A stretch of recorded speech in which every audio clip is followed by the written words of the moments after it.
So I want to go over some other basic tags. One of those tags is the div tag, like we saw now in the Apple's website. And the div tag doesn't have much inside. You know what? Let me copy this div tag. Let me put it here, and let me move this a tag here to the top. And what the div tag is, div tag stands for division. So we're using this tag to divide pieces of our web page into different divisions. The reason we want to do it because when we have a very large website, we don't want to have everything to be scattered around. We have specific sections of the website, or you can think of it like small components of the website that we want to encapsulate. We want to group them together. And usually we do it with a div tag. So let me add another div tag so it will make more sense. Let me make things look nicer. And it's very important to make your code looks nice and easier to read. But you can see here I'm using two div tags. One to group those two tags and one to group this a tag. So what I'm saying here as a developer, it won't make a lot of difference right now in our website. But as a developer, what I'm seeing here is this is one part of the website and this is another part of the website. And if you will go even to Apple's website again, you will see that Apple's website is developed into a lot of small components. Sorry, I always click in those links. Okay, so you can think of this large part as a div tag. You can also think on those, the logo, the title, and this link as one div tag. Let's see if they actually are using a div tag. Okay, so you see this div tag is wrapping those elements. And while I'm going over the div tag here in the code, you see the blue highlight. So it highlights the area in the web page where this element is at. Okay, and the other div tag here to the bottom, it's those three images. So you see that Apple's developers are using div tags to separate two sections of the web page. And when you think about it, it kind of makes sense because all of this website is kind of composed by small components. So this is one component, this is another one, and maybe each of those images is another div tag. Let's see. Yes, I'm right. So this is a div tag. Oh, maybe not. Yeah, okay, so those three images, yes. Those three images, see, each of one of them is a div tag. It doesn't mean that the div tag is used for images, but it means that the images are grouped inside a div tag. So usually it's something very useful in web development, but we will also see why we're using a div tag. It's not just because. There is some reason. It's not always we're using it because of this reason, but the div tag has some kind of feature added to it. And we will see what are the features or styles that are added to our HTML tags by default. The next tag that I want to show you, it's the image tag. So let's create another part of our website. So I will open a div tag. Let's from now, if I want to have multiple parts and I want to group things together, I will use a div tag. And then I will do image and close it. Now, one thing you can see that there is a slight difference with the image tag. So img again stands for an image. So this is the tag we're going to use to display an image. This is not ready yet because we didn't choose which image to display. But one thing you can see that is slightly different than other tags, where in all of our tags here, let's take an example, this h1 tag. We have an opening tag and a closing tag.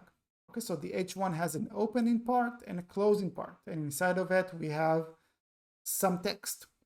The div tag has an opening part and a closing part, and inside the div tag we have other tags. We don't have text, we have other tags. In the case of an image tag, we don't have an opening and a closing tag. We just have a self-closing tag. This is how we call it, a self-closing tag. The reason is I don't want to have any content inside of it. It's kind of confusing because I do want to display an image, but I don't want to have any text inside or any other text. What I just want to have here, it's a link to some image somewhere, and I want the browser to load the image and display it to me.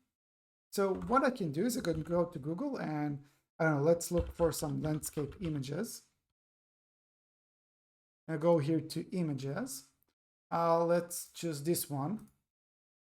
And I will do right click here, copy image address. And what I want to do now is I want to add something called SRC, stands for source, and then I'm going to paste the image address. This is the image address we copied before from Google Images. Now, what is this SRC? Just like href, it's an attribute. Attribute, again, it's some kind of information, some kind of metadata of the HTML tag, in this case, the image tag, that we are using to tell the browser where to get the image from. I don't want the browser to display this text or this link to the user. I don't want the user to see this link on the website. I want the browser to take the link, load the image, and display it to the user. So let's go over here. Let's go to our website, refresh the page so the browser will load the latest changes that we saved to the file. And I don't have what I want.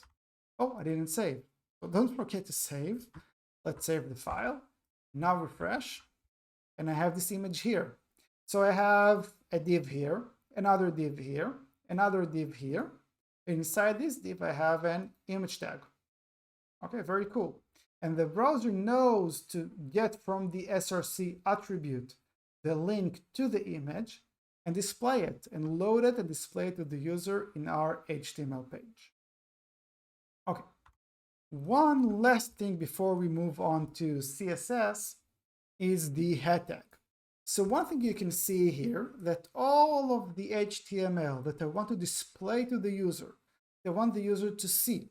I don't want the user to see the HTML itself, but the content inside this HTML, the text, the images, and the links, it's under the body tag.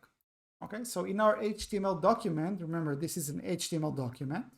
So inside of it, I want to place all of the content which is displayed to the user inside the body tag.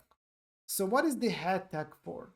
Head tag is for containing some kind of information, HTML tags, which are metadata, okay, some type of information to be used by the browser, but not to be displayed directly to the user. One of them is the title. Oh, let me do it conventionally. The title tag. And inside this title, let's just add my website, okay? Whatever title you want to provide to your website. Now, this text, I saved the file. Let me go here, refresh. You see, I don't see this text anywhere here. Why is that? Because the title tag is not used inside the body tag. It is used in the head tag. Let me open the head tag. I have the title. Okay. So as I said, the head tag is for containing information, which is a metadata of the HTML document. And it's to be used by the browser, but not to be displayed as the content of the website. So the question is, why do I even need it? The reason I need this title tag is because I want to have some title in the tab. So if you will see here, the title that I applied to the website inside this title tag is used by the browser to be presented in the tab. Okay, so this is what we see on the tab. So here we have Apple or this title. Those titles are this text, so the value of what we see here in the tag itself, it's whatever we have inside the title tag, which is inside the head tag. Of course, we can use the head tag for many other use cases. We're not going to go over them now, but we might do it when we learn more advanced front-end development.